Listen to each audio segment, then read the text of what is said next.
Entonces, en esta ocasión hemos, les hemos señalado que en la clase pasada la doctora Fanny Bautista eh, trató sobre el tema de la sindicalización, sobre todo desde una perspectiva del estado de situación, ¿no? Y ella nos ha mostrado que lamentablemente la sindicación en el Perú, a pesar que es un derecho fundamental, en esta ocasión vamos a dar un paso más hacia adelante y vamos a tratar la segunda institución que va de la mano con la libertad sindical, que es la negociación colectiva. Hoy día vamos a ver las nociones básicas de la negociación colectiva y en la siguiente reunión vamos a hablar sobre negociación colectiva en el sector público y en el sector privado, haciendo énfasis en las diferencias, ¿no? Pero ahora con relación a la negociación colectiva, hay todo un aspecto general, teórico, que se aplica tanto al sector público como al sector privado. Para empezar, ¿qué es negociación? 19:30. Porque si hablamos de negociación colectiva, bueno, para empezar tenemos que saber identificar qué cosa es negociación.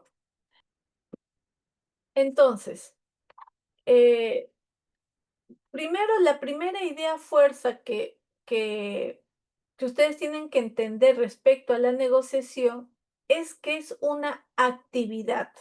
Negociación es una actividad o un proceso, no es que yo me siento y ya se va a solucionar o ya negocié automáticamente, sino que tiene ciertas actividades, es una conducta, digamos, es un verbo, ¿no? Que se hace en el camino y que tiene una finalidad.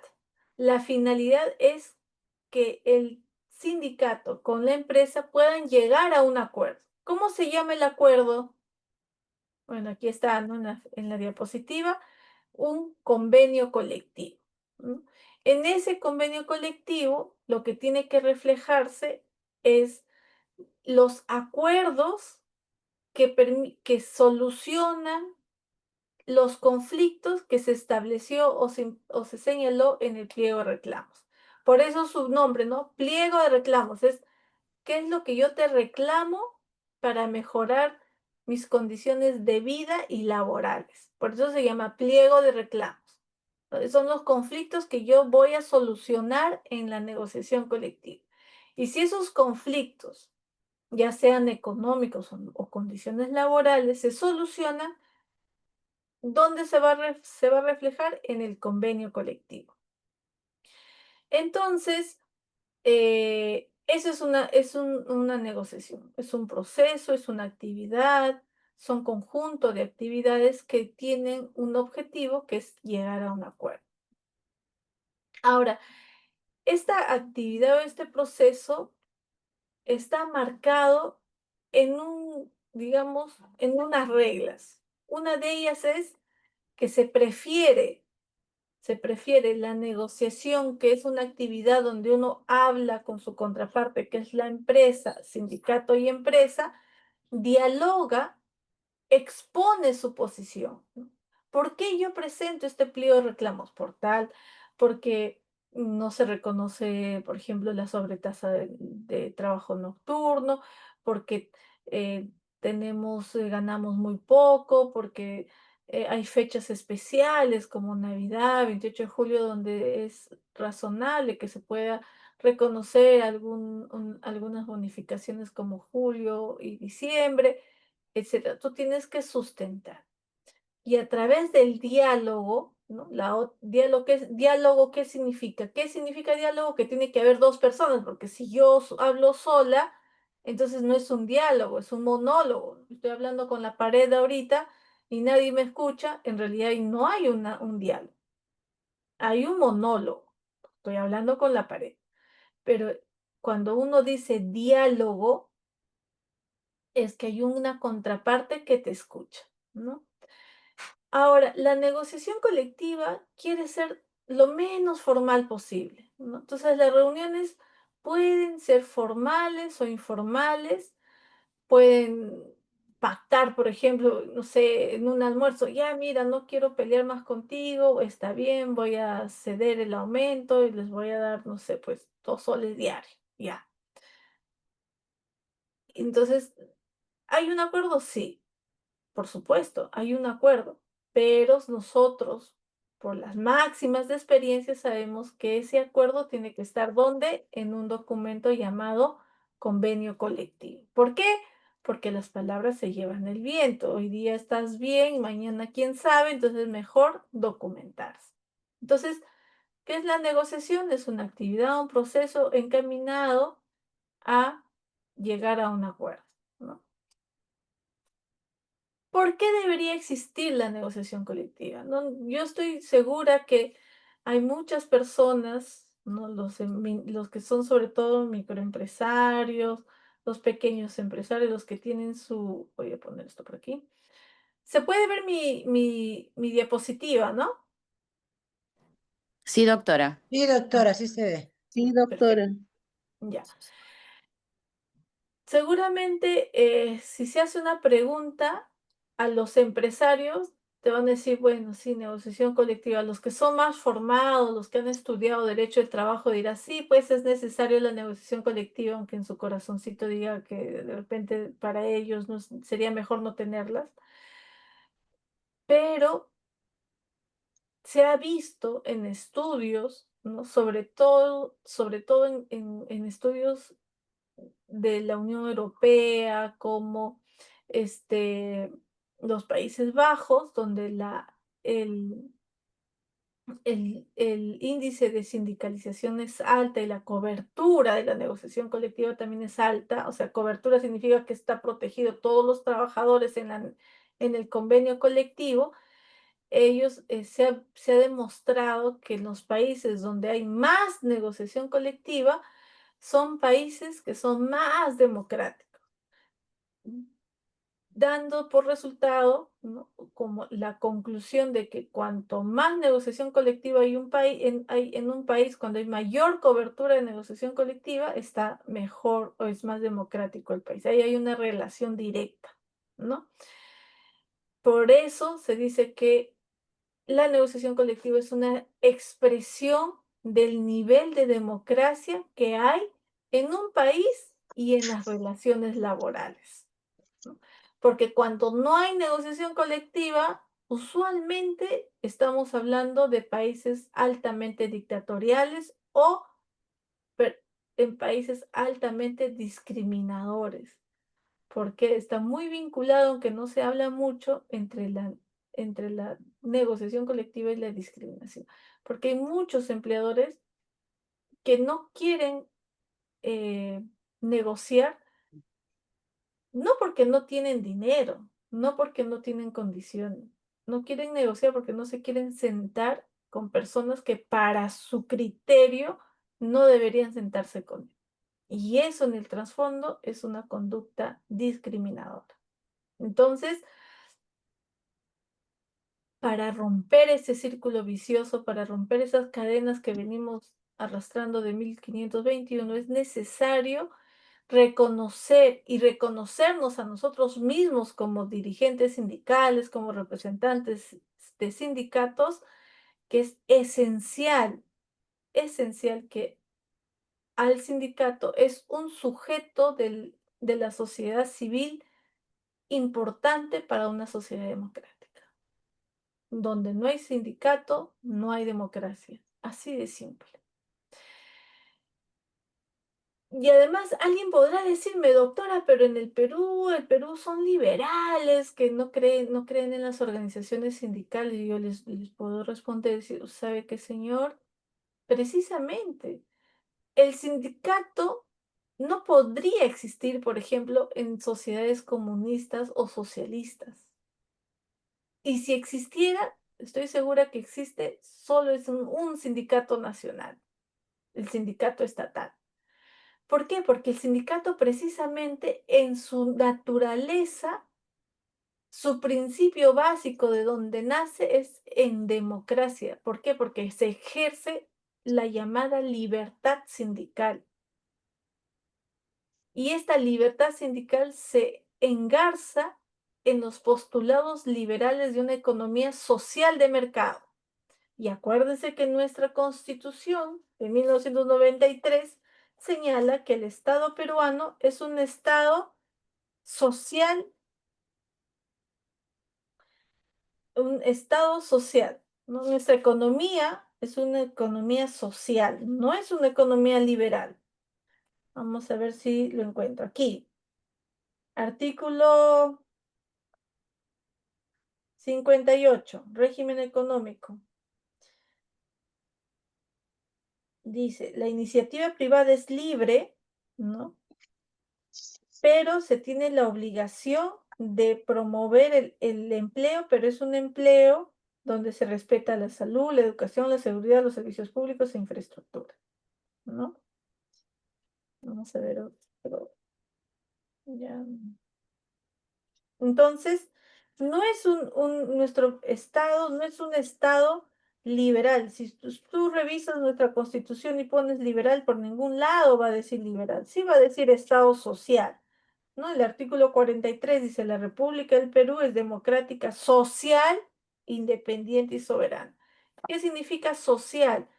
Que todos los actores sociales, el Estado peruano, la sociedad civil, tienen que tener como objetivo la mejora social, la mejora en conjunto, no la mejora individual como postula los sistemas liberales, ¿no? Que creo que en el Perú no existen. Al día de hoy existió, sí, pero ahora no existe. Luego, por eso y además la negociación colectiva también promueve lo que se llama el mecanismo de cohesión social, ¿no? Nosotros hablamos mucho que somos un país que somos pequeñas islas, que somos un país altamente centralizado, que solamente se piensa en Lima, pero precisamente la negociación colectiva, sobre todo la negociación colectiva por rama de actividad o las negociación colectivas nacionales como son la negociación colectiva centralizada en el sector público, promueve la cohesión social, ¿no? Promueve eh, el diálogo social. Entonces, con estas premisas podemos decir que es necesario e importante para las sociedades democráticas fortalecer a las organizaciones sindicales y a su herramienta principal, que es la negociación colectiva. Pero doctora, ¿qué cosa es exactamente la negociación colectiva? Hemos dicho, ¿no? Que les he vinculado un concepto, ¿no? Negociación, actividad. Pero ya la negociación colectiva ya es un derecho que tiene que ver con las relaciones laborales, ¿no? Ya no estamos hablando de negociación en general, sino es una negociación colectiva que le ejercen las organizaciones sindicales. En principio, debemos decir que que la negociación colectiva es un derecho fundamental, forma parte del contenido de la libertad sindical en un sentido amplio. No voy a detallar, no quiero confundirles, pero digamos que es expresión de la libertad sindical, la negociación colectiva. Y el artículo 28 de nuestra Constitución impone al Estado peruano el deber de fomentar. ¿Qué significa fomentar? Fomentar es decir, mirar al techo, la negociación colectiva está en 4% en el Perú y yo miro al techo, así pues 4%, ya va a desaparecer y yo estoy mirando el techo, así, yo he estado, no me importa, que desaparezcan los sindicatos. Eso de la indiferencia puede significar el fomento, no. Fomento significa que el Estado tiene que realizar políticas públicas para fomentar la negociación colectiva. Y además, promover los medios alternativos de solución de conflictos, porque la negociación colectiva muchas veces por sí sola a veces se entrampa, porque las partes están exacerbadas, porque no hay voluntad, no hay buena fe en la negociación, porque hay posiciones extremistas, etc. ¿Y cómo se desenreda ese conflicto? A veces entre las partes no se puede y ahí entra a detallar las terceras personas. que puede ser un conciliador, que puede ser un árbitro, ¿no? Que ayuda a que ese conflicto que se ha quedado trabado en el trato directo pueda tener un resultado que genere, de acuerdo a la realidad de ambas partes, un producto justo, que puede ser un acta de conciliación, ¿no? Porque en realidad ahí la tercera persona actúa más como un facilitador, o en el caso de un arbitraje va a tener la aptitud de solucionar el conflicto a través de un laudo. Entonces, el derecho a la negociación colectiva potencializa la actividad de la organización sindical. Es su mano derecha. Sin negociación colectiva no se puede hablar de libertad sindical. Sin libertad sindical no se puede hablar de negociación colectiva. Tienen una relación ineluctable, es decir, es la misma moneda con dos caras. Libertad sindical, negociación colectiva y bueno, y con tres caras en este caso que sería la huelga, la tercera cara, ¿no? Ahora bien, doctora, yo puedo negociar, por ejemplo, negocio, pues no sé, que no exista corrupción. Pues, hay un límite. Así como los sindicatos tienen su límite, que son los estatutos, como decía su compañera, en el caso de la negociación colectiva, es que el sindicato está obligado a defender y promover los intereses de sus afiliados. No es un, no podemos identificarlo, por ejemplo, con un partido político. No, que no significa que haga actividades políticas, que es diferente, pero el sindicato no es un partido político. El sindicato representa los intereses de los trabajadores, pero eso no significa que se pueda homologar a un partido político. No es un partido político. No tiene ideologías, ni liberal, ni comunista, ni socialista, ni nada. Cada uno podrá tener su conciencia y eh,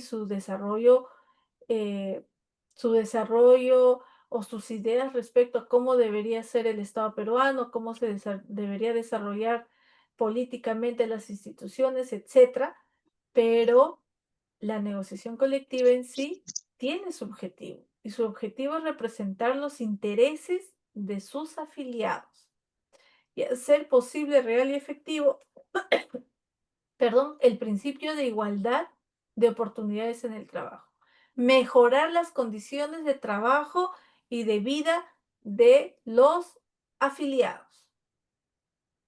Después de la reunión de trato directo, cada uno se irá a su partido, pueden coincidir, no coincidir, etcétera, pero tú, como dirigente sindical, tú tienes que representar a tus afiliados y tienes que representar los intereses laborales de tu masa de trabajadores. Eso no significa que yo no les estoy diciendo que ustedes no participen en política, más bien yo fomento la participación de la ciudadanía civil en las actividades políticas, porque es un derecho también, pero hay que diferenciar espacios. Ahora bien, doctora, ya entendí. Negociación, actividad, negociación colectiva se ensarta en la representación o la lucha por los intereses de mis afiliados a través de la negociación colectiva. Perfecto. Doctora, pero yo entiendo eso, pero hace 10 años que no llevo un convenio colectivo porque siempre se queda en trato directo. Ah, ¿por qué? Porque para que la negociación colectiva funcione saludablemente en un Estado democrático se necesita ciertos requisitos, como el de la libertad sindical, que seguramente la doctora Fanilla les ha señalado, ¿no? No podemos hablar de libertad sindical si no hay seguridad. Si yo mañana me matan por hacer huelga, ahí no puede, o sea, no se puede garantizar la libertad sindical en esas condiciones. Seguramente eso ya lo han explicado. Igual para la negociación colectiva. En la negociación colectiva, Es fundamental que exista el convencimiento, ¿no?, de todo el Estado peruano de que los sindicatos son necesarios, que es necesario el fomento de la negociación colectiva, que es necesario la participación efectiva de las organizaciones sindicales. Si no hay esta conciencia, si no hay este pacto social, es muy difícil que la negociación colectiva funcione en un país. Y un ejemplo de ello es el Perú, nuestro país, porque nosotros si analizamos las estadísticas que no les he traído, que les voy a traer la próxima semana, nos vamos a dar cuenta que la negociación colectiva está, está en extinción. Cada vez hay menos negociaciones colectivas. ¿Por qué? ¿Por los dirigentes sindicales, por los trabajadores? No, señores. Es porque lamentablemente tenemos una estructura laboral que va en contra, es hostil a las organizaciones sindicales. ¿Por qué, doctora? Porque tenemos contratos temporales y los trabajadores contratos temporales no quieren afiliarse porque no quieren perder su trabajo, porque tenemos tercerización que obliga atomiza a las empresas y en muchos casos ni siquiera se puede juntar 20 trabajadores para conformar un sindicato. ¿Por qué? Porque en el año 2021 el Estado peruano no declaró legal una huelga en el 100% de solicitudes. Y eso fue un escándalo en la Organización Internacional del Trabajo, un escándalo. Y lo más escandaloso fue que defendían, decían la autonomía del Estado peruano y defendían em, que la negociación colectiva debería, que, la negociación, que el convenio colectivo minoritario debería extenderse a todos los trabajadores de la empresa. Entonces decía, ¿cómo es posible que ustedes, empleadores, defiendan eso? Porque eso desincentiva la afiliación. Y otros países, ¿no? El Perú no se defendía. Tenían que defenderse otros países, decir, ¿cómo es posible que el Estado peruano no haya reconocido como legal a ninguna huelga en el año 2021? ¿Dónde están? Este país está de locos. Ese es el país en donde vivimos y que a veces normalizamos. Normalizamos porque eso es lo que vemos todos los días. Pero si empezamos a leer, ¿no? Empezamos a leer un poco, porque todo está en internet. No estoy que estoy inventando, ni he ido a Ginebra para, ya quisiera yo, lo he leído y está en el internet. Vean ustedes el debate de la OIT, del Consejo de Administración, bueno, el consejo de encuesta, etcétera, etcétera, para que ustedes puedan acceder a ese debate que han tenido los países. Por lo tanto, es necesario, ¿no?, que las instituciones, que es necesario que para que exista una buena negociación colectiva, las organizaciones sindicales estén institucionalizadas. Pero también tenemos que hacer mea culpa, también las organizaciones sindicales, porque muchas veces lo que se observa, aunque ahora último está mejorando, que no hay un traspaso intergeneracional. Lamentablemente nuestros dirigentes siguen siendo los mismos de siempre. Y claro, estos dirigentes, aunque sea pequeñito, tienen poder y eso les gusta, pero no saben que hacen daño porque los jóvenes no se sienten representados en las organizaciones sindicales y dicen, no, no me quiero afiliar, eso es para peliches. Entonces, si no se hace una política de concientización de la importancia de la libertad sindical, incluso internamente en las organizaciones sindicales, si no hay una política de afiliación, es muy difícil que funcione la negociación colectiva. No va a funcionar porque simplemente sus propios compañeros van a decir, yo no me quiero meter, no quiero saber nada, ¿no? Ahora bien, dicho esto y que es un tema más general,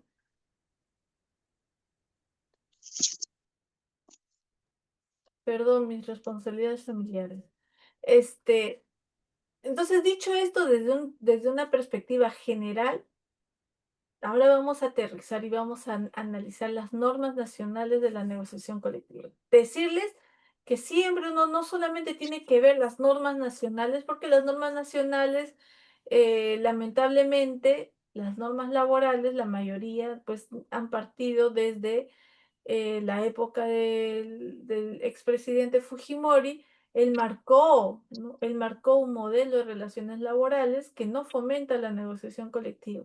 Sin embargo, a través del Tribunal Constitucional, en pequeños casos en la Corte Suprema o Tribunal de Fiscalización Laboral, se ha ido modificando estas normas nacionales a través o sustentadas en normas internacionales, como la OIT. Entonces, por eso siempre es necesario analizar no solamente las normas nacionales, porque están encorsetadas, son a veces muy ineficientes. Y para ampliar nuestra visión respecto al contenido de una institución jurídica laboral es necesario también tener una mirada internacional. ¿Qué dicen los órganos de control de la OIT? ¿Qué dice la Corte Interamericana de Derechos Humanos? Entonces, pero primero analizamos lo nacional. Nuestra norma estrella, que yo les invito, les ruego y les pido, que siempre lean y tengan su constitución política, porque esa es la norma madre, es la norma fundante. Es, eh, por ejemplo, nuestras actuales leyes, muchas leyes que han sido aprobadas en contra, en contra de la propia Constitución, los jueces están diciendo no lo vamos a aplicar. ¿Por qué? Por esto, por este librito tan delgadito, porque contradice la Constitución. Entonces, para nosotros poder saber cuáles son nuestros derechos fundamentales básicos, tenemos que leer nuestra Constitución. Tenemos que tener nuestra Constitución, porque esto es como el escudo del trabajador. Si tú no tienes una Constitución y no lo has leído, estás desprotegido. No sabes ni siquiera cuáles son tus derechos. Lo has escuchado de oídas porque vienes a esta capacitación, pero si tú no lo lees, no tienes tu escudo. Si lo lees, ya empiezas a tener un escudo. Si estudias las instituciones, tu escudo se vuelve más fuerte, ¿no? Hablando de que tengo una hija pequeña, vas evolucionando, ¿no? Vas de un escudo de madera, te vas al escudo de acero y luego de plata, de oro, y así evolucionando cuanto más estudias. Por eso es importante estudiar. ¿Cuáles son las otras normas? En el sector privado tenemos el decreto ley 25593, ley de relaciones colectivas, y su reglamento, que es el decreto supremo 01192-TR.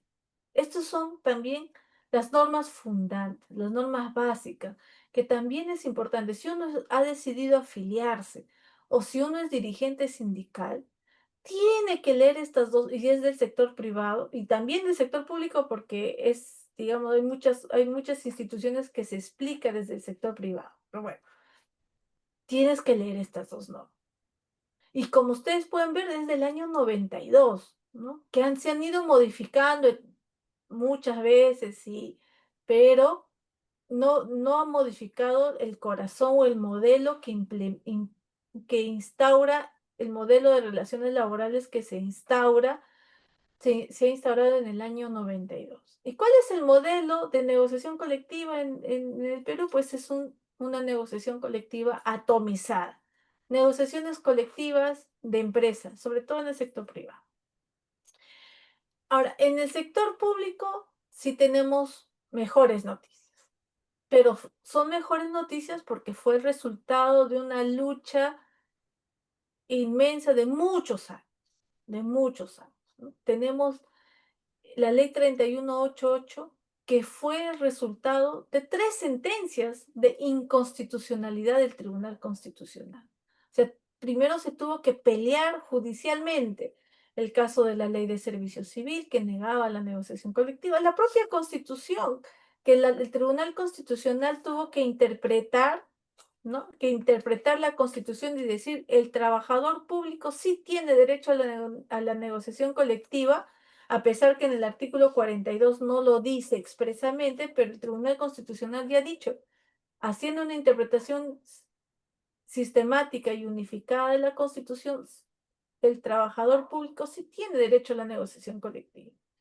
Y por eso está, bueno, la sentencia 008, diversas sentencias, ¿no? El caso Servicio Civil, Ley de Presupuesto Público, que ha establecido que el contenido esencial de la libertad sindical y de la negociación colectiva exige que los trabajadores del sector público tengan derecho a negociar no solamente sus condiciones laborales, sino sus condiciones económicas.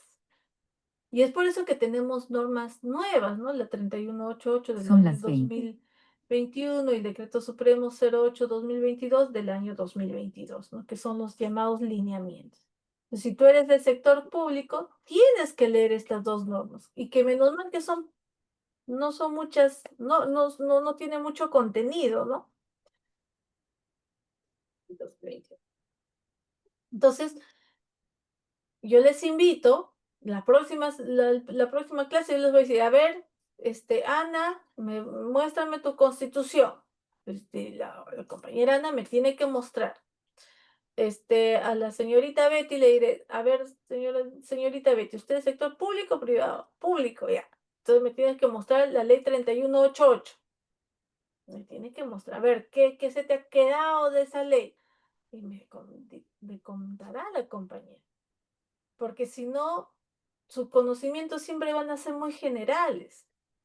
Y si van a ser generales, alguien nos va a decir, les va a hablar de normas y ustedes se van a quedar calladitos porque no han leído. Por eso es importante leer sus normas básicas. Pero no solamente tenemos normas básicas, sino normas internacionales. O sea, uno si quiere ya saber lo mínimo indispensable, lean la Constitución, la Ley 3188, sus lineamientos, la Ley de Relaciones Colectivas de Trabajo y su reglamento. Ya con eso ya dice mucho.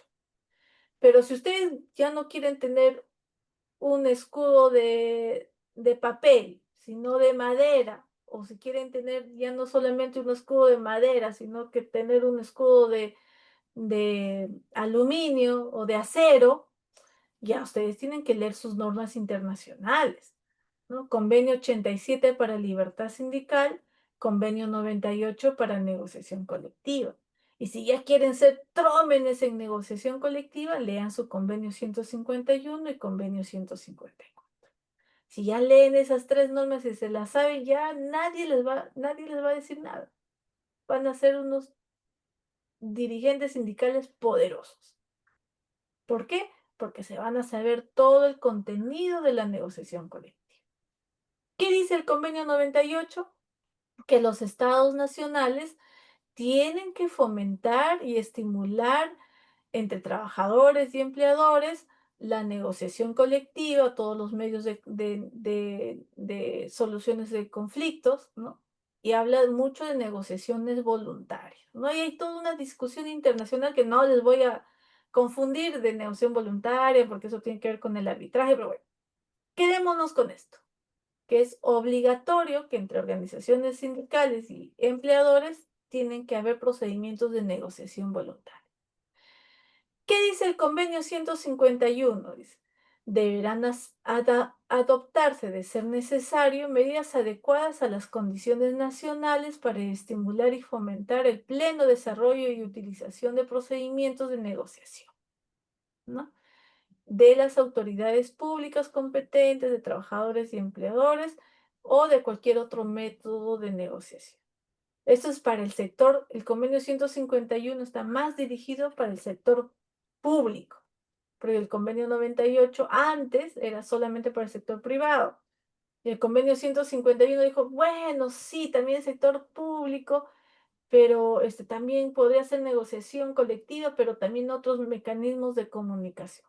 Porque la OIT también, si uno analiza la OIT, se va a dar cuenta que a lo largo de los años ha ido también evolucionando, ¿no? Primero, porque los convenios se crean con la aprobación absoluta, o sea, del 100% de trabajadores, empleadores y Estado. Todos los miembros, ya sean empleadores, sindicalistas o Estado, tienen que emitir su voto favorable para la creación de un convenio. Entonces, hay una unanimidad universal en un convenio 150, convenios internacionales, pero eso no es fácil, ¿no? Yo he practicado en OIT y sé que eso no es fácil, es muy difícil.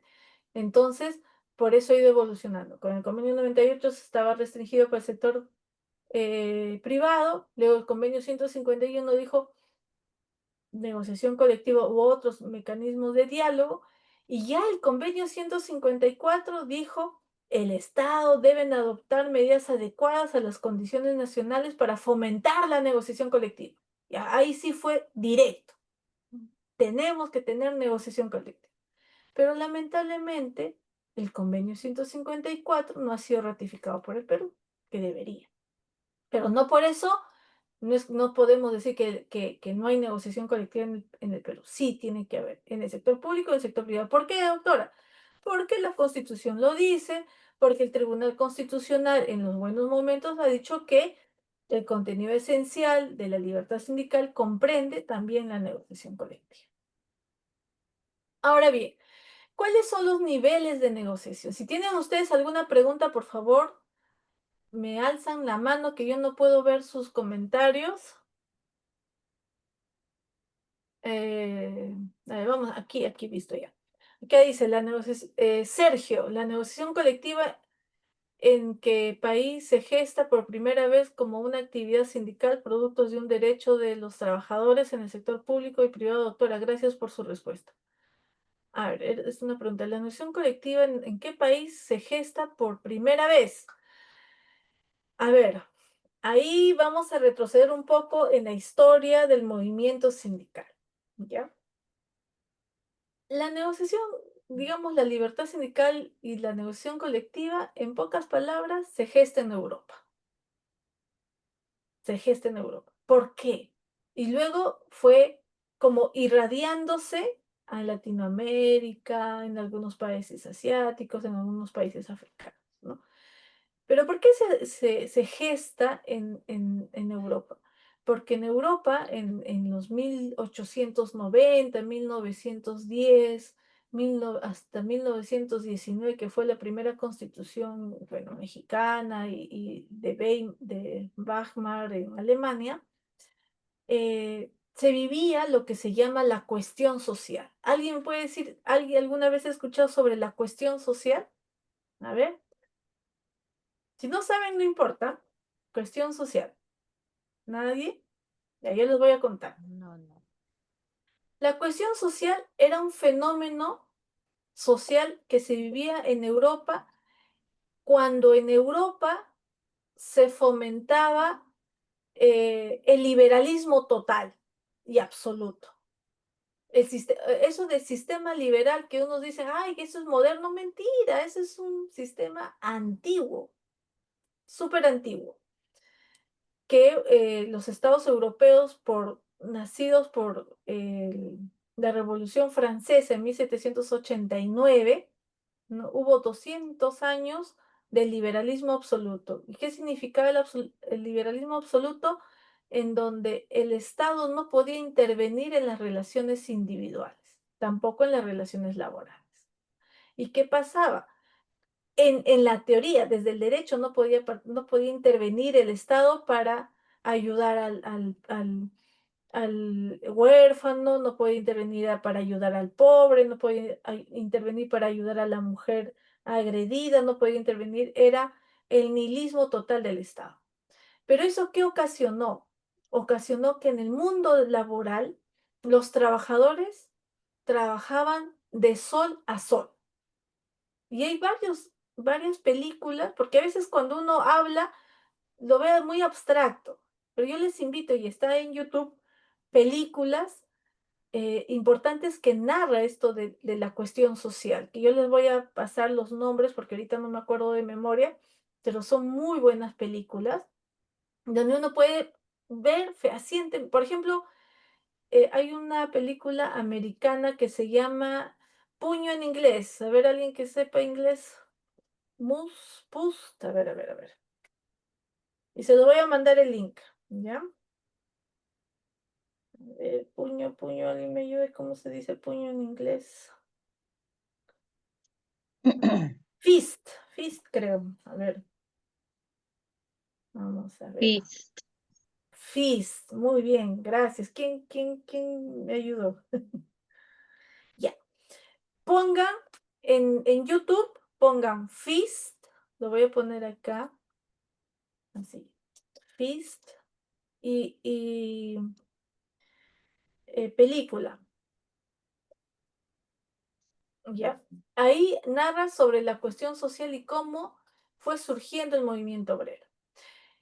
¿Qué pasaba? Que se ocasionó lo que se llama la cuestión social, donde los trabajadores laboraban desde las 5 de la mañana hasta las 9 de la noche, donde trabajaban niños, donde trabajaban madres y en condiciones precarias. ¿Qué significaba condiciones precarias?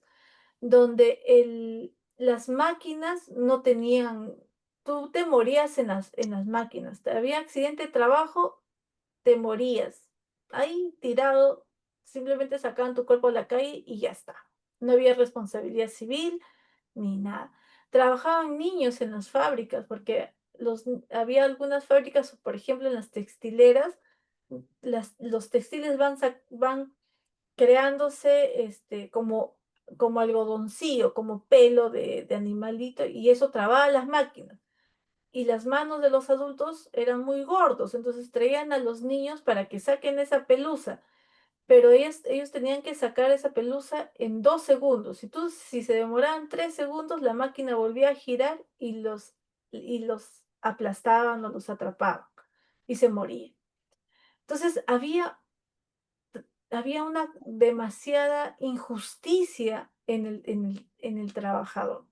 Y además había también como hubo una migración de los trabajadores del campo a la ciudad en Europa en esos tiempos, había muchos trabajadores que buscaban empleo y poca demanda de trabajo. ¿Y qué pasaba con eso? Que tú decías, ay, necesito un soldador. Entonces salían los empresarios a la calle, necesito un soldador, y había 50 soldadores.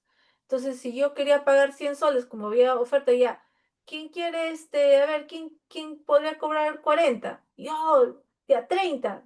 Y el que cobraba 20, él era el contratado. Y así se iba precarizando más el trabajo. Entonces, había condiciones tan extremas que, y el Estado hacía la vista gorda, así, mira el techo, para él no existía esos problemas. Entonces los propios trabajadores se dieron cuenta y dijeron, si nosotros no nos defendemos, si nosotros no nos organizamos, nadie nos va a ayudar. Y eso es por eso, ahí es donde nace el movimiento sindical, lo que se llama la identidad de clase, que ahora ya se ha perdido, pero se llama la identidad de clase. ¿Qué significa? La identidad de que yo soy un trabajador. Ustedes, todos somos trabajadores. Yo también soy trabajadora porque yo dependo, yo tengo un jefe. Todos los que tienen jefe, así trabajen en la embajada, ganen 20.000, 30.000 soles. Si tienen jefe, es un trabajador. Los diplomáticos son trabajadores, pero a diferencia de los años 30, 20, ¿no? 1920, 1930, ahora se ha perdido la identidad de clase, ¿no? Entonces, pero todavía subsiste en el derecho y hay personas que luchan para que esa identidad y esa intervención estatal en el reconocimiento de la libertad sindical y negociación colectiva no se pierda. Pero hay que estar atentos porque lamentablemente el mundo está girando de nuevo hacia el liberalismo extremo. Y si no lo cuidamos, lo vamos a perder, porque así es la vida. Muy bien, ¿cuáles son los niveles de negociación? El nivel más básico, el nivel más débil, nivel más atomizado es el nivel de empresa. Y ese en el Perú, el que existe más tipo de negociación, la negociación por empresa. ¿Cuál es el otro nivel de negociación? Por rama de actividad. Por ejemplo, en el sector público se está fomentando mucho la rama de actividad, ¿no? Que son entidades donde se concentran los regímenes 728, 276, negociaciones por negociaciones nacionales, ¿no? Sindicato único nacional de trabajadores estatales. Y negocian un solo pliego para todos los trabajadores a nivel nacional. Entonces, eso es una negociación por rama de actividad. Y también existen negociaciones nacionales, ¿no? Por ejemplo, la negociación centralizada en el sector público es un ejemplo de una negociación nacional, ¿no? Cuando existen estos tres productos, una negociación por empresa, una negociación por rama de actividad y una negociación nacional, tiene que haber articulación, es decir, cómo yo relaciono mi convenio colectivo por empresa con el de mi rama de actividad y como la nacional. Tiene que haber normas que articulen. Lamentablemente, esto existe, está más desarrollado el tema de la articulación, por ejemplo, en países donde existe negociación más centralizada, más de rama de actividad. En el Perú no, casi no existe. ¿Por qué? Porque casi no existen negociaciones por rama de actividad, salvo en el sector público, y que es cuestionable, también que no voy a entrar a detalle, y mañana, en la próxima clase lo vamos a desarrollar. Bien, ahora bien, para negociar y realmente esta negociación pueda tener un buen fin, un buen puerto, se puede llegar a un convenio colectivo, se necesita principios que lo ha desarrollado el Tribunal Constitucional. Tres principios. Primero, que la negociación colectiva tiene que ser libre y voluntaria. Tú no puedes amarrarle al empleador y ponerle una soga, ya, vas a negociar. No puedes, ¿no? Tiene que ser libre y voluntario. Pero eso no quita que el Estado lo fomente, que el Estado le dé ciertas obligaciones. ¿Por qué? Porque si bien es cierto, tiene que ser libre y voluntaria, la negociación tiene que ser de buena fe. Es decir, que tiene que ambas partes, sindicato y empresa o entidad, tiene que hacer todos los esfuerzos para lograr un acuerdo. Todos los esfuerzos. Y el otro principio es que la libertad de decidir el nivel de la negociación tiene que corresponder al sindicato. El Estado no te puede decir, yo quiero que negocies por empresa, yo quiero que negocies por rama de actividad. No, quien tiene que decidir cómo va a negociar es el trabajador, es el sindicato. Pero lamentablemente eso no se respeta en el Perú. Y ya les voy a contar por qué. Doctora, ¿pero qué cosa es el principio de buena fe? En pocas palabras es que ambas partes hagan todo lo necesario para llegar a un acuerdo razonable y coherente. Todo lo necesario. ¿Qué significa todo lo necesario? Entregar información económica laboral en el sector privado que permitan hacer el dictamen económico laboral. En el sector público, que entreguen información económica presupuestal, que hagan un análisis de la realidad de la entidad y que no sea solo el MEF, que hagan repriorización de presupuestos, por ejemplo. Pero eso a veces no pasa, ¿no? Asimismo, en virtud de este principio, los acuerdos adoptados tienen que cumplirse. Y esa es otra cosa que tampoco se cumple en el Perú, sobre todo en el sector público. Hay convenios no, hay laudos arbitrales que no se cumplen.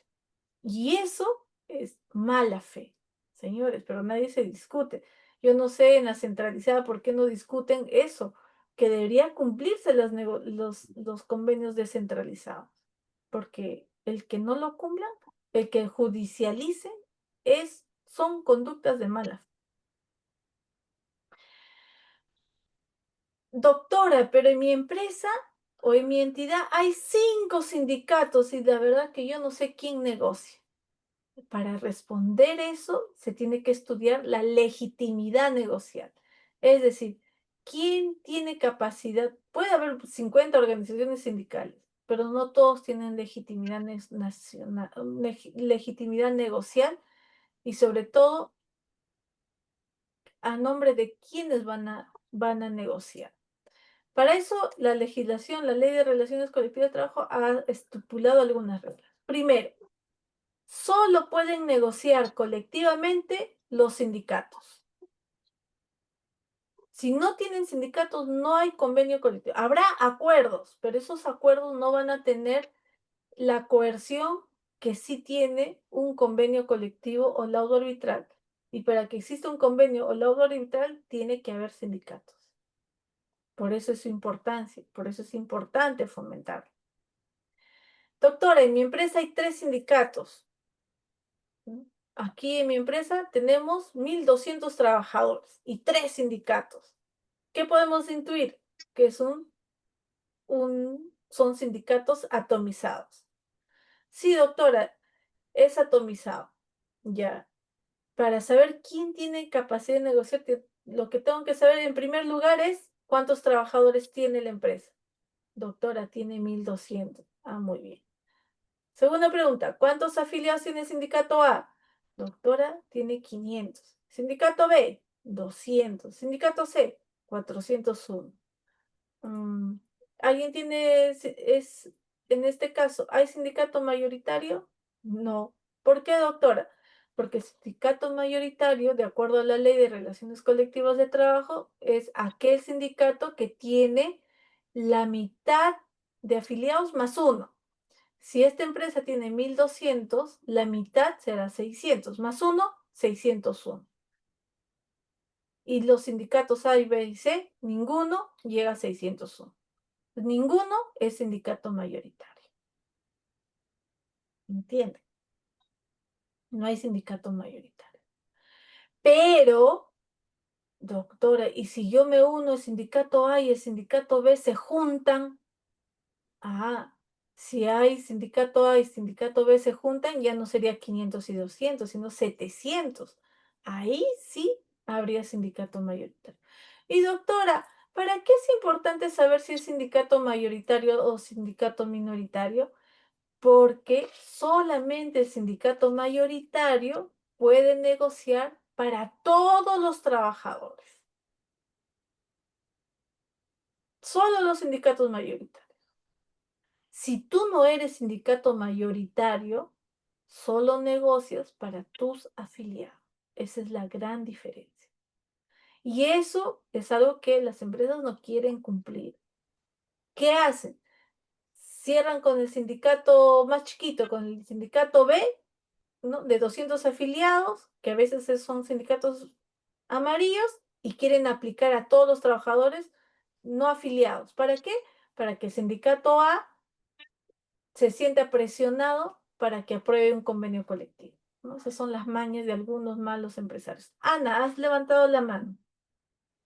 Sí, doctora, buenas noches. ¿Cómo está? Mi consulta era, por ejemplo, tenemos un sindicato de obreros.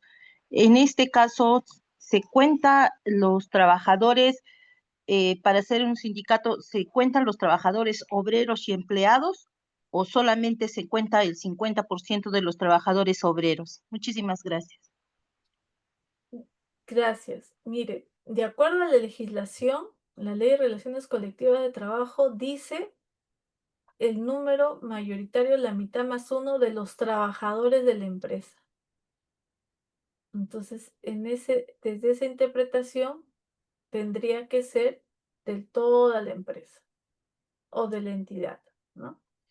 Ahora, en el caso de la entidad del sector público, tienen otras reglas un poco diferentes. Estas reglas es sobre todo para el sector privado, porque en el sector público habla de el sindicato más numeroso, es el que tiene capacidad para negociar para todos los trabajadores. Tienen diferentes reglas, ¿ya? Pero en el sector público, los sindicatos han visto por estrategia que solamente quieren negociar para sus afiliados. ¿Por qué? Porque en el sector público, por ejemplo, si hay 50 afiliados, ¿no? Y de 300 trabajadores, estos 50 trabajadores tienen que sustentar los costos en el sector público, estoy hablando, de llevar todo lo que es la negociación colectiva y el arbitraje. Y es injusto que se, que, porque hay un esfuerzo muy grande para llegar a un laudo arbitral y se favorezcan a trabajadores que no han participado ni apoyan la lucha sindical. Por eso existe esa discusión dentro de los procesos arbitrales. Eso lo vamos a ver la próxima semana. Patricia levantó la mano. Sí, doctora, buenas noches. Buenas Una noches. consulta, eh, y gracias por la respuesta. Cuando un sindicato no es mayoritario, estamos hablando de que es el más representativo, Ujú. entonces, ¿En el sector ¿cómo público o sector privado? en el sector público? Ya. Hay otras Ya, reglas, ¿no? Ya. sí, no es el 50 más uno. Tiene más agremiados, pero no es el 50 más uno. Y han negociado una tarjeta de alimentos. Ujú. ¿Solamente le correspondería a sus afiliados o es para todos? Por ejemplo, la tarjeta de alimentos era por 200 soles, solamente. Sí, Patricia, te entendí. En el sector público, la legitimación tiene otras reglas. En la legislación dice que el sindicato del más numeroso es el que tiene legitimidad para negociar para todo el ámbito. En la ley Ay, 31888. perdón, doctora, no le escuché esa parte. Se fue un ratito la señal. Entonces Sí, tiene que negociar para todos, ¿verdad? A todos les para corresponden todos, los para todos. Si es el sindicato con mayor número de afiliación, no al 50% 200 más uno, soles. eso es para el sector Ya privado. negociaron, ya. Ajá. No son Pero, 50% más uno. No, o sea, quiero continuar no, con la pregunta. ¿Y qué pasa? ajá, Sí. sí, yo sé, o sea, no llegan al 50% más uno. Sí, en el sector público no se necesita llegar al 50% más uno. Si tú afilias, tienes mayor número de afiliados, se le aplica a todos. Y eso es una crítica que se hace de la ley 3188. Ahora bien, sin embargo, ¿qué hacen las organizaciones sindicales? En las cláusulas dicen, esta cláusula solo se va a aplicar a los trabajadores afiliados. Entonces, si hay una regla especial sobre la general, aplica la regla especial. Por eso es que en muchos casos solo se le aplica a los afiliados solamente porque así lo dice la cláusula. O sea, hay que leer la cláusula. José, Sí, buenas noches. buenas. Disculpe, voy a hablar despacio porque estoy afónico, eres mi talón de Aquiles. Te he escuchado todo atentamente y está bien, pero hay un problema en relación a la negociación que hacen los sindicatos, bueno, algunos sindicatos, en el caso mío, por ejemplo. Ujú, Soy del sector público, trabajador administrativo en el sector salud. ¿Y cuál ujú, es el problema? Que los sindicatos, por tener mayoría asistencial, en el caso al que yo pertenezco, cuando negocian, negocian solamente para los asistenciales y a los administrativos nos dejan de lado, afiliándonos y todo ello. Y que ujú. resulta que cuando, por ejemplo, cuando nos daban hace años un beneficio, a ellos les dan todos los años un dinero por metas cumplidas, de acuerdo a la ley 1153. Y a nosotros los administrativos nos entregaban un bono de 1.500 que nos entregaron por 2 años. El tercer año nos quisieron entregar y ellos reclamaron, ¿por qué a nosotros nos iban a dar y a ellos no? Y nosotros le dijimos a los dirigentes, ¿no? En ese tiempo yo era dirigente, a ustedes les dan un bono por metas y esto vendría a ser para nosotros también un bono. Y ellos que decían, no, a ustedes no les corresponde. ¿Y qué pasó al final? Que lo dividieron y nos dieron algo de 600 soles a nosotros y 600 soles a ellos.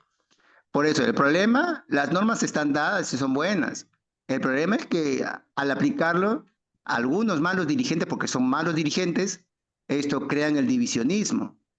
Y Ujú. cuando no, por ejemplo, en el caso de nosotros, si nos dan un sol, incluso hasta por el pasaje, son tan ridículos que decían que a nosotros nos daban en COVID 70 soles por pasaje, lo cual fue falso, a mí nunca me dieron nada. Y a ellos, sin embargo, sí les daban un bono de 720 soles. En el caso de los Muy bien. administrativos, murieron compañeros administrativos Ujú. y sin Ya, embargo no apoyaron en nada. sí. Por eso digo, las Compañero, normas, las reglas son buenas. La negociación de los malos dirigentes es el problema. gracias, José.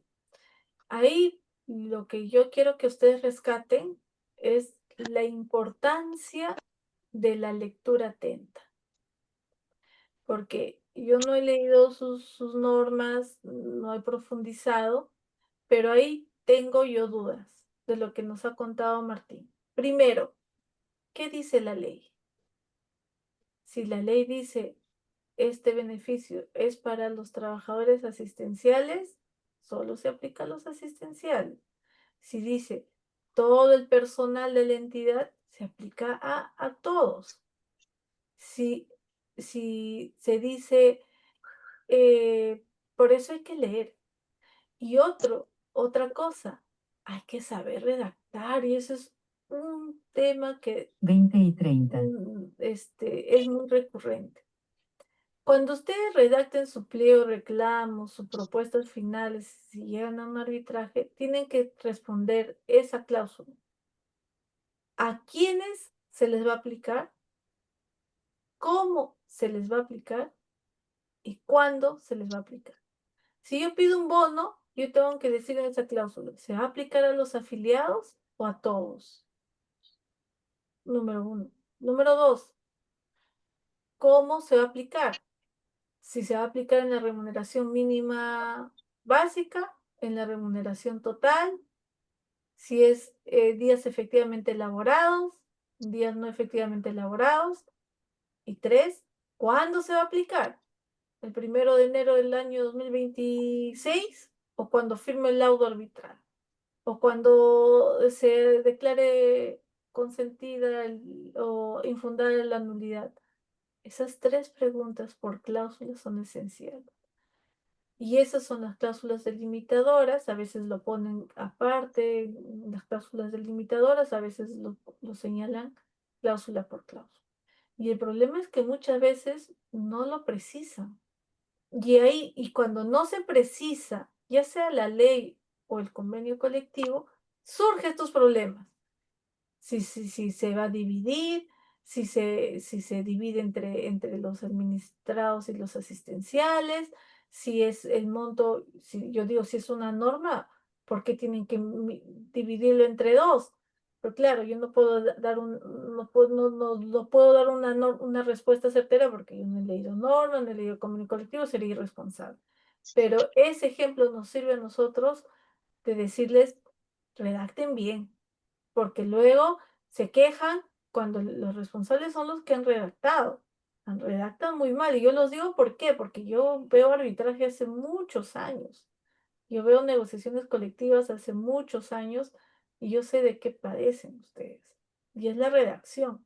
Tienen que redactar mejor. La comisión negociadora se tiene que señalar 3 dirigentes si son 50 afiliados, un dirigente adicional por cada 50 hasta un máximo de 12. El contenido de la negociación colectiva es que se puede negociar todo: condiciones económicas, condiciones de vida, condiciones laborales. ¿Ya? El procedimiento lo vamos a ver la próxima semana. Esto también lo vamos a ver la próxima semana. La próxima clase, perdón. Esto también lo vamos a ver la próxima semana. ¿Cuál es el producto del convenio, de la negociación colectiva? El convenio colectivo, ¿no? El convenio colectivo es nuestra aspiración.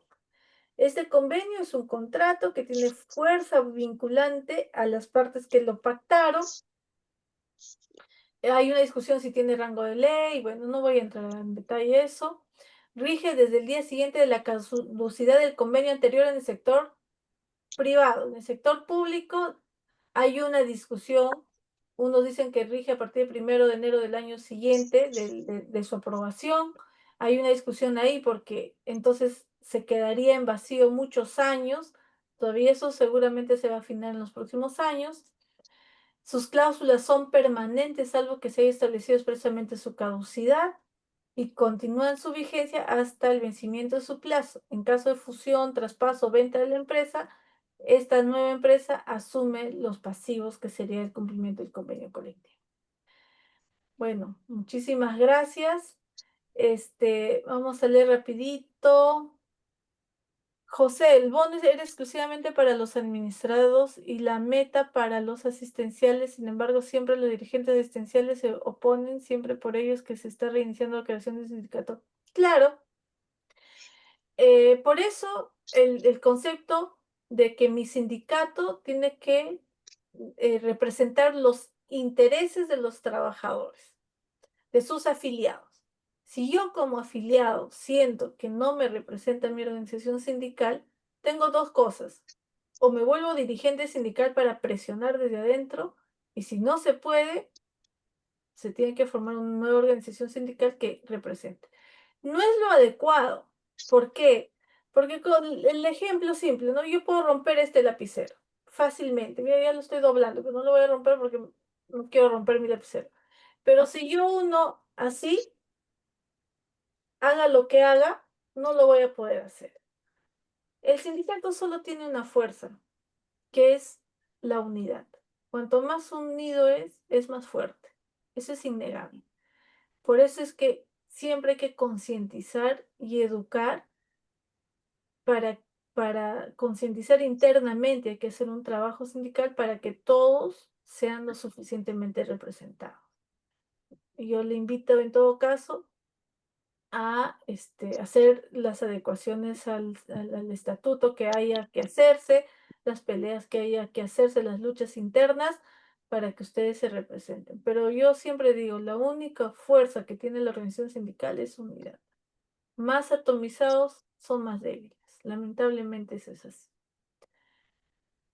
Bueno, no les quito más su tiempo. Ya vamos a terminar, vamos a complementar la próxima clase. Nos vemos, por favor. Quiero escucharlos y escucharlas más la próxima semana. Y yo, por ahora, doy por terminada la sesión.